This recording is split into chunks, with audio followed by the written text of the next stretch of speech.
Lo dijo en la primera hora. Muy bien, 8:38. Homero Castañer nos atiende telemáticamente, el viceministro de Gobierno. ¿Cómo le va, viceministro? Bienvenido, buen día. Buenos días, Fabricio, un gusto saludarle y a todos quienes nos siguen esta mañana. A ver, viceministro, primero le quiero pedir una reacción de lo que pasó ayer en la Asamblea Nacional. En la Asamblea no se completaron los 92 votos para destituir al presidente de la República. ¿Cómo lo asume usted, Homero Castañer? Bueno, el tema era un tema constitucional previsto en la Constitución. Considero yo que dentro de este proceso de manifestaciones, de paralización, de pedidos de los pueblos y nacionalidades indígenas, lo peor que podía suceder es que se contamine con un tema político.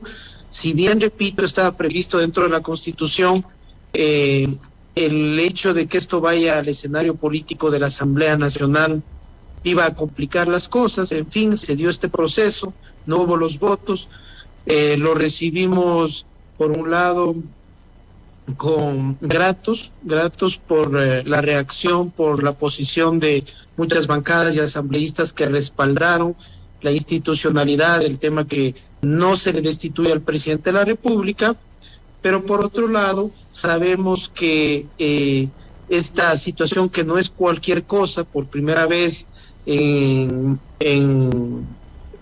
por primera vez se activa este proceso constitucional desde la nueva Constitución, desde el año 2008, pero nosotros creemos que es momento ahora de la unidad nacional, es momento de reactivarle al país y de dejar de lado estas paralizaciones, manifestaciones, hechos de violencia que tanto daño y que han causado tanto dolor a todos. Ahora bien, hay 80 votos que respaldaron la moción de destitución. No solamente fueron los 47 de la bancada proponente, se sumaron otros y completaron 80.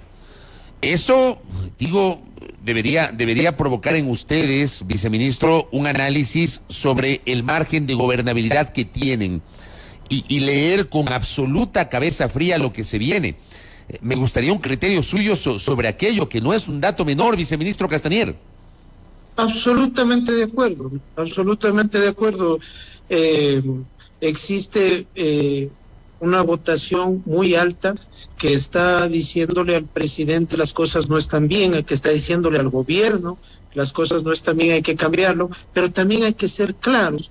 Ha habido dentro de este proceso un manejo, por decirlo menos, oscuro de ciertos temas.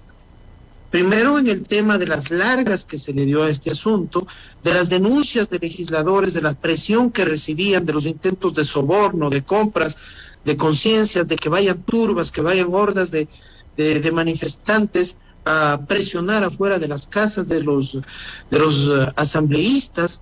El hecho de que ayer, dentro del proceso de votación, asambleístas hayan tenido que poner su voto en la Cámara y decir yo no voté así, necesito rectificar.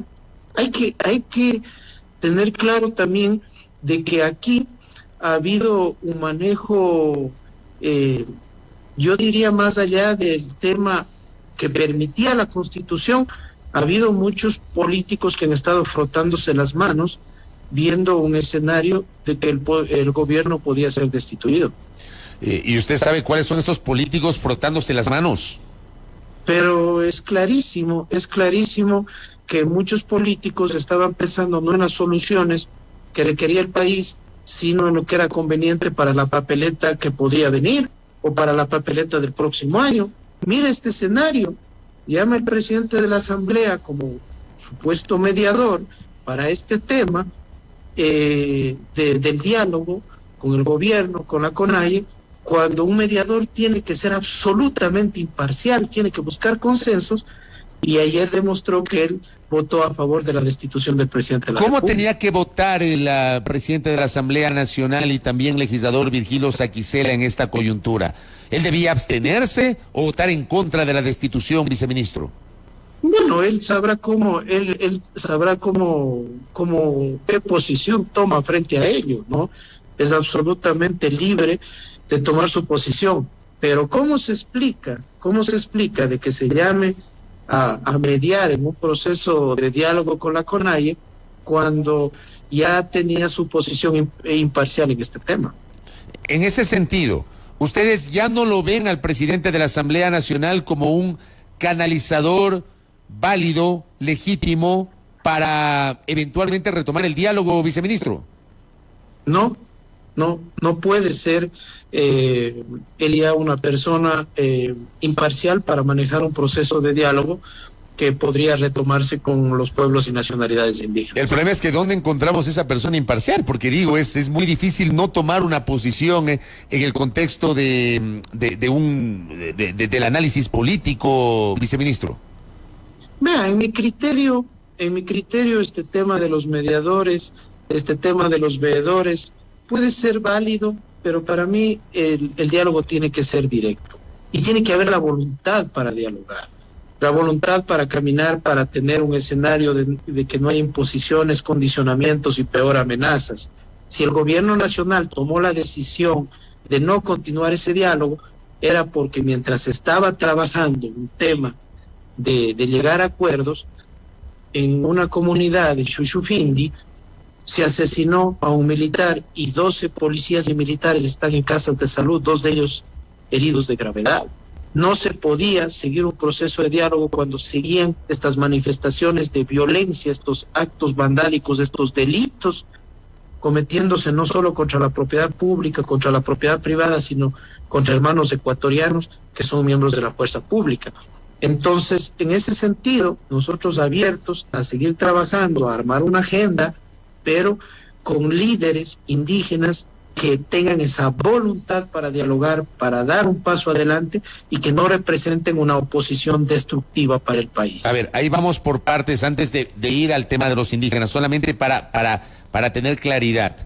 Se había instalado esta mesa que había sido impulsada por el presidente de la Asamblea Nacional, se sumaron la presidenta de la Consejo Nacional Electoral, el defensor del pueblo, ustedes como ejecutivo, con el ministro de Gobierno, el secretario de la Administración y luego el secretario jurídico, y entiendo el presidente de la Corte Nacional de Justicia. A esta hora, esa mesa con esta estructura ya no va más, viceministro, no va más. No va más porque no es una mesa adecuada. Miren, el gobierno nacional, es que tenemos que recordarle, Fabricio, a la ciudadanía, el gobierno nacional siempre estuvo dispuesto a dialogar. En la primera semana de paro, sin necesidad de una mesa, se firmaron 3 decretos, 2 dirigidos a aliviar el alto costo de la vida, atender a las personas más vulnerables, y 1 sobre el tema de la emergencia de la salud. En la segunda semana, que seguía llamándose al diálogo, se firmó el decreto de bajada de los combustibles y seguían los condicionamientos, que es insuficiente. El ministro de Gobierno, Francisco Jiménez, fue y se sentó sin condicionamientos con el secretario Iván Correa. Se sentaron en una mesa que ellos pusieron los veedores, ellos pusieron los mediadores, ellos hicieron ingresar a los líderes que quisieron, incluso barras, tenían afuera del Liceo Matobele incluso centenares de manifestantes. No hubo problema, el gobierno sin condicionamiento estuvo allí. En el primer encuentro hubo pedidos, regresó el ministro con noticias sobre el decreto 95 que se podía derogar, sobre el tema de reforma del 151, pero aún así seguían los condicionamientos y aparecían temas de la Secretaría Técnica Amazónica, temas de Zamora, temas de que hay que dar amnistías e indultos a la gente que ha cometido delitos. Eso es cuando no hay voluntad, cuando no se quiere llegar a consensos, acuerdos, a un estrechón de manos, y definitivamente un diálogo así no es el escenario adecuado. Correcto. Salvo entonces, entiendo que esa mesa ya no va más, usted lo ha aclarado, inclusive ha referido la posición del gobierno respecto del presidente de la Asamblea Nacional, que ciertamente ayer votó a favor de la destitución del presidente de la República. Usted habla de un diálogo directo. ¿Con quiénes? Porque el presidente de la República ha desconocido a Leonidas Issa, pero al final del día Leonidas Issa preside la CONAIE, y junto a Leonidas Issa están las otras organizaciones sociales como FENOCIN y FEINE. Digo, ustedes podrían hablar con otras organizaciones, pero no son parte de la movilización. CONAIE, FEINE y FENOCIN son parte de la movilización. Si no dialogan con Issa, ¿con quién, viceministro? Mire, existen líderes indígenas muy valiosos. Nosotros estamos dispuestos a que se nombre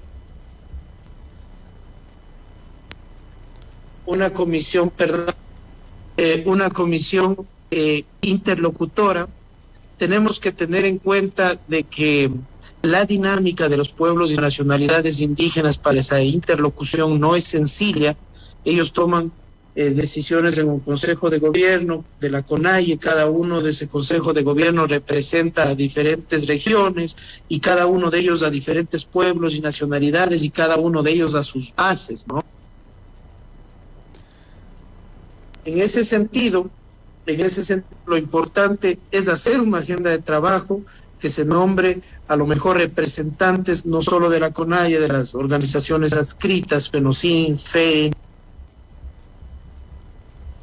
que se pueda trabajar en una agenda conjunta, constructiva y de los graves problemas que vive especialmente la ruralidad de nuestro país.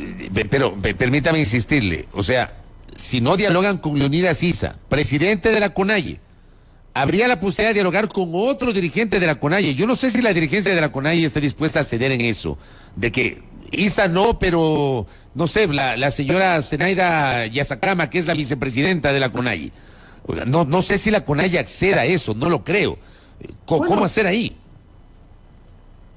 Bueno, que tomen la decisión ellos, Nosotros no queremos decir este sí, este no y tomar la decisión por ellos, pero definitivamente lo que se ha demostrado con las actuaciones del actual presidente de la CONAIE es que no se quiere llegar a un consenso o un acuerdo y que las agendas que él maneja son agendas muy diferentes y que van, y agendas, yo diría, hasta agendas personales frente al tema de estos 10 puntos inicialmente planteados.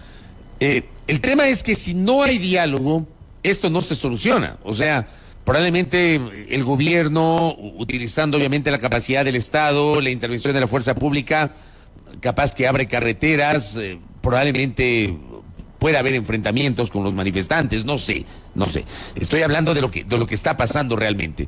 Pero no se termina de solucionar el clima social, que está muy complicado, viceministro.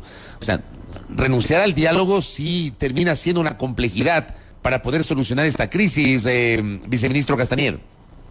No hemos renunciado al diálogo, se renunció a ese escenario que se dio allí, que definitivamente no iba en proceso de terminar bien. Nosotros no hemos renunciado absolutamente, no solo a dialogar con ellos, sino con los diferentes sectores, a escuchar, a cambiar, a rectificar, a tomar decisiones. Mire lo que ha sucedido también dentro del gobierno, ha generado un proceso de autocrítica y un proceso de cambios que se deben tomar en muchos sentidos, pero quiero ser claro que aquí, más allá de las legítimas protestas, de las legítimas aspiraciones, existió un operativo desde varios puntos, incluso utilizando al movimiento indígena, temas políticos, bancadas legislativas, y para derrocar al gobierno nacional. ¿Quiénes quieren derrocar al gobierno? Pero está clarísimo. Derrocar, ojo, una cosa es lo de la asamblea y otra cosa es derrocar al gobierno. ¿Quiénes? ¿Los indígenas? Mire, a lo mejor este escenario de calentar las calles, después de llevarle al tema político, de causar estos actos vandálicos, infiltrados, explosivos, mientras ayer se daba la sesión de la asamblea, Fabricio, en el norte de Quito, en Calderón, habían actos de terrorismo, porque no hay cómo calificarlos de otra manera, incendiando unidades de policía comunitaria, enfrentando a diferentes barrios, utilizando explosivos, amedrentando, saqueos. Bueno, ¿quién se está frotando las manos causando este escenario? ¿Quién quiere que se dé un escenario de que el gobierno se caiga? Y para eso necesitaron operadores políticos dentro de la Asamblea Nacional. Ahora, el tema es que el país no da para más. O sea, 17 días y esto no termina de resolverse. Yo sí tenía la esperanza el día lunes de que haya una solución. O sea, al final de la reunión del lunes yo vi unos ánimos muy distintos.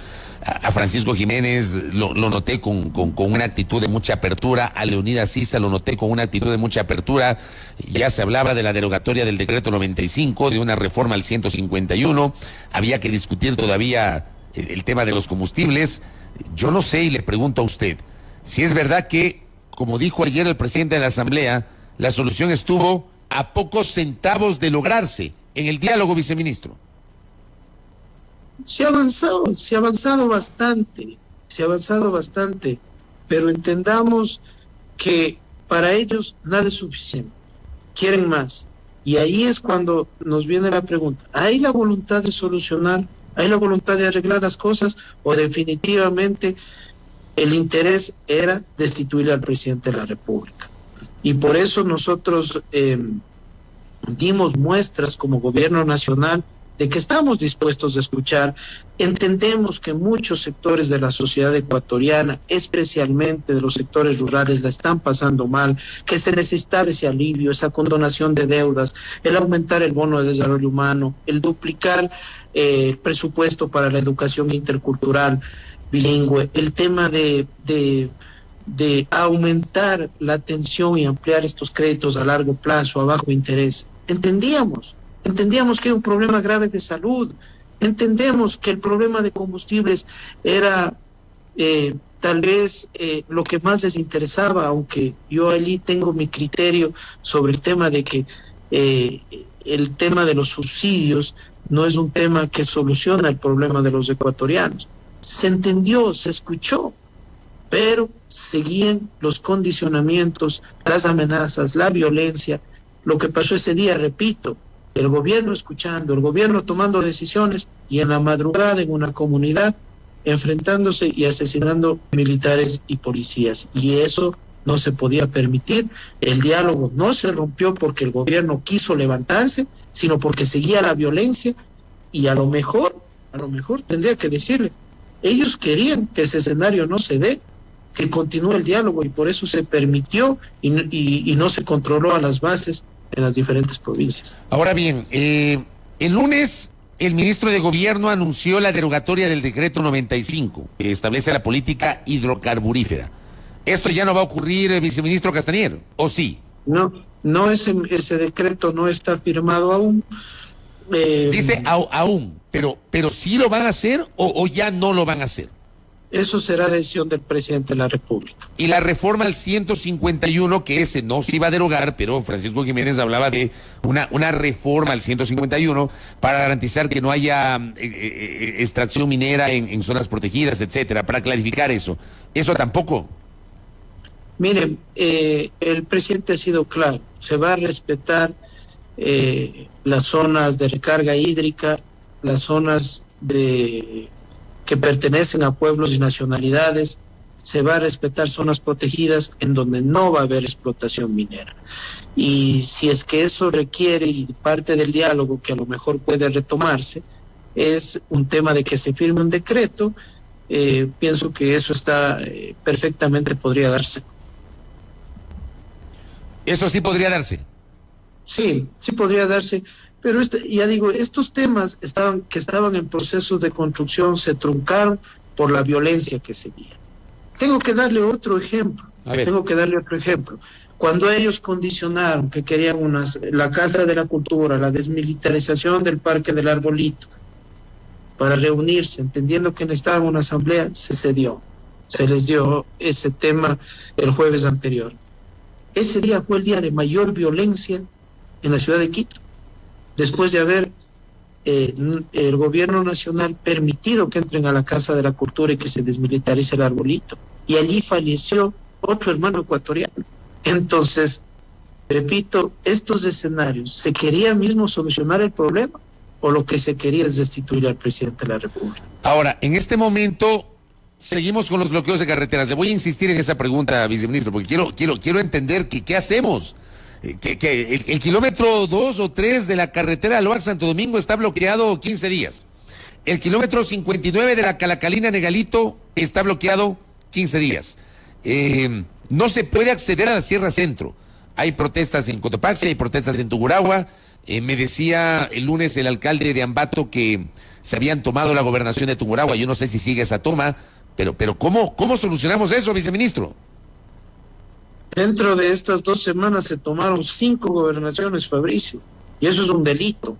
Tomarse un edificio público es un delito y muchos de ellos fueron tomados a la fuerza y destruyendo bienes públicos que tendremos que pagar todos los ecuatorianos. Mire, todavía hay cierres de algunas vías en el país, de algunas intersecciones. Estamos trabajando con los gobernadores del país. Existen ya temas de este rato que han salido puntuales de cada una de las provincias, pedidos frente a incluso a parroquias, a temas de intereses de cada sector, pero esperemos que en las próximas horas tengamos la posibilidad de tener la gran mayoría del país en un escenario de libre movilidad. Llegó un día en donde teníamos 187 cierres de vías en el país, en casi 20 provincias. Este momento tenemos un reporte de que esos cierres llegan de esos conatos de cierres, porque algunos están parcialmente habilitados, a 40 lugares en el país. Correcto, viceministro. Le quiero agradecer por estos minutos. Ojalá que hoy haya alguna luz de esperanza, de expectativa de que esto vaya en camino de solución. Muy amable, Homero Castañer, muy gentil. Gracias a ustedes, un lindo día. Muy gentil. El viceministro de Gobierno, Homero Castañer, aquí en A Primera Hora, al cierre de nuestro espacio, en punto a las 9. Primera Plana, todas las noticias, todas las voces.